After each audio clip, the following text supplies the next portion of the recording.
Hi there, welcome to the Geek Studio. This is a show about you. This is a show about innovation, technology, and entrepreneurship. In the show today, we have a geek, Oliver Rothschild. Oliver Rothschild has done quite a wonderful things, both in Africa and US. Yeah. So he's going to introduce himself. He tell us what he does in Kenya and his background shortly. Welcome to the show, Oliver. Thank you. It's nice to have you around. Appreciate it. Who is Dr. Oliver Rothschild? So my background is both in education, which is my work right now, but also in healthcare, which is my original training. So I'm trained as a medical doctor. First came to East Africa about 12 or 15 years ago, working in healthcare. Realized there were also a lot of big opportunities for innovation and improving quality of services in education. And that's what I've been working on ever since. Wow. Now, just tell us, what is it that you are doing at Spire? Yeah, your overall responsibility. I mean, who are you at Spire? Sure. Yes. So here in Kenya, we run a few education programs. Spire's one of them. I serve right now as the CEO of Spire. Thank you. And my role really, as I think any leader of an organization, is to think about our vision, to build the right partnerships, and to make sure we have the right team. Can you tell us what is it that you do in the education sector in Kenya that is relevant? Sure. You have to our viewer. Sure. So a little bit more about what Spire does. Yes. So Spire is really aimed at improving the quality of employees for some of the fastest growing businesses in the region. So we work with everyone from Form 4 leavers who are starting their first job in sales, all the way up to managers who are becoming stronger and learning to lead better, with the goal really of making businesses grow more quickly and making individuals improve skills more quickly. So that's Spire, that's the higher education side. Our newest venture is called Nova Academies. Nova Academies is a chain of secondary schools. Our first school is a boys' school here in Nairobi, which we're launching in partnership with Christopher Kayamba, the head of education. Oh yeah, I know Kayamba. He was at the principal of Alliance High School. Exactly. Yeah, a very experienced guy in terms of education. Exactly. I know so him. really, with Nova, what we're trying to do is bring the best of our international experience. And combine it with the best of Kenyan education, which we think is very good in many, many ways. And I think Mr. Kayamba brings a lot of that expertise. Wow. So what is it that, because I see here that Spire is an innovative new education to employment training model designed to provide Kenyan companies. Now, this is a problem that is really big in Kenya. You have somebody who has gone through, Kenya education is very good, I can tell you, very good. But now, as a company, you realize that you're looking for somebody who can do a particular job.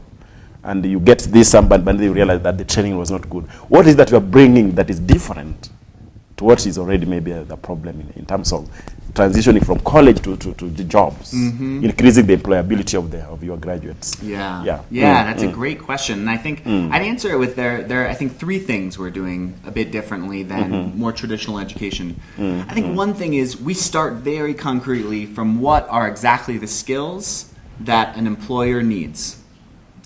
So when you're in university, a lot of the courses you take, a lot of the things you're learning are determined by the Ministry of Education, are determined by that university's faculty. What we try to do is sweep that away and focus just on what are those skills that employers really want. That's one thing I think we do.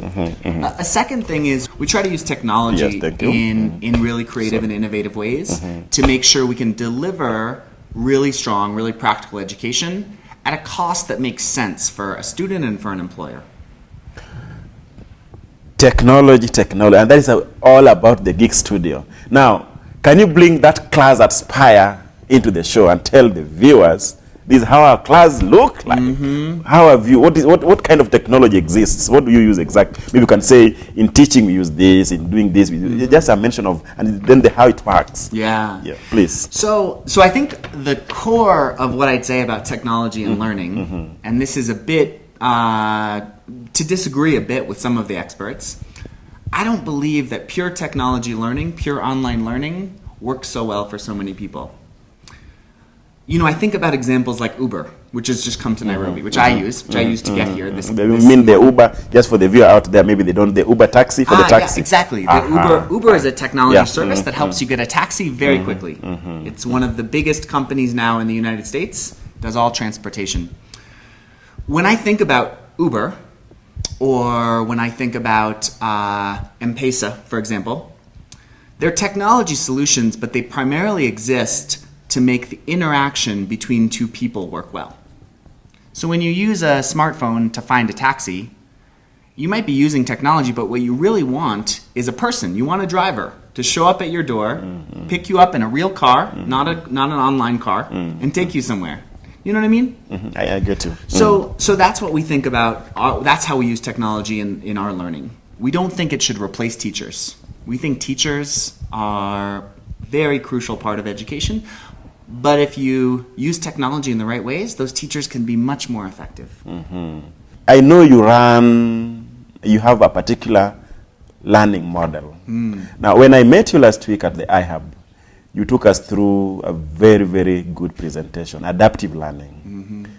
Can you just take us through about how do you do that? What is adaptive learning and how is the model like? Yeah. Please. So I'd say our model starts with one core idea, which I think is different than some other models of education. And it starts from the idea of what we call growth mindset. Are you familiar with that phrase?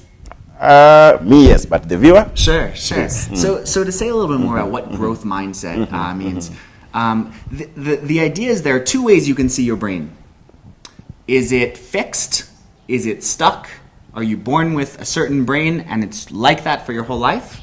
Or, that's one way to see it, or is your brain like a muscle?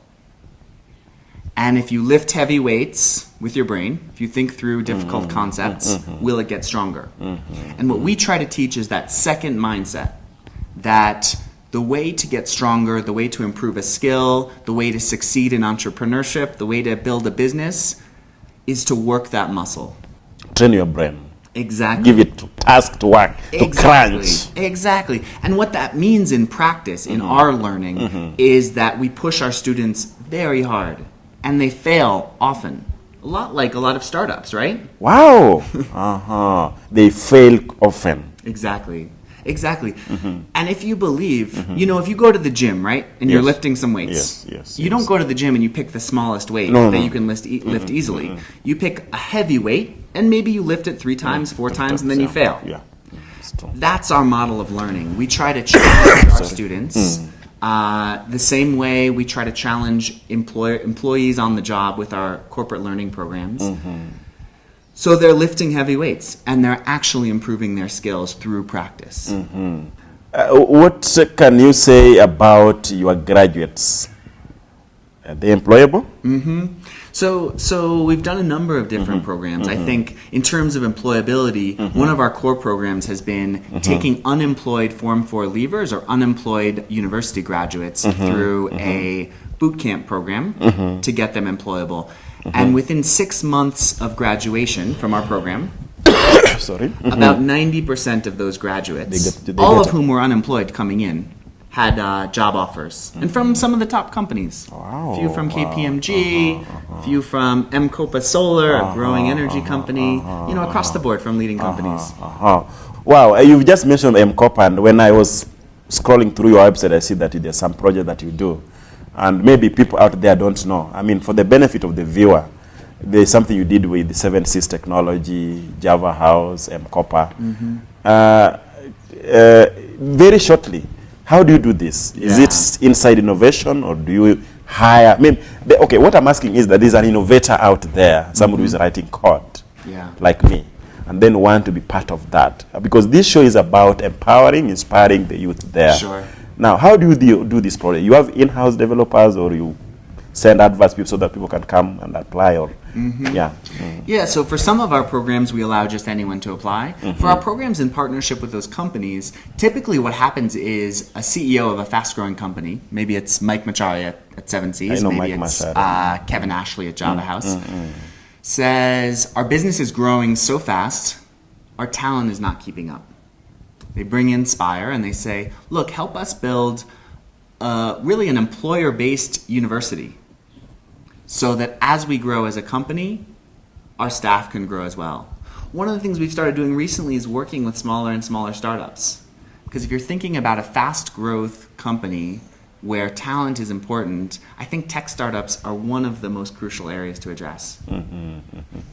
Yeah, so how do you do this? Because, for example, like me, I have my laptop, I'm in the iHub. For those who know iHub, and I'm just struggling, have an idea.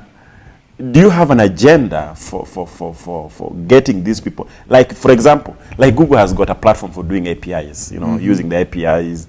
And even last week I was at Sankara where we were having a hackathon with Aware, Bill and Melinda Gates. So the Spire, your company has that agenda whereby somebody can contribute ideas and you pick that. I mean, just for the viewer, look at us now. Yeah.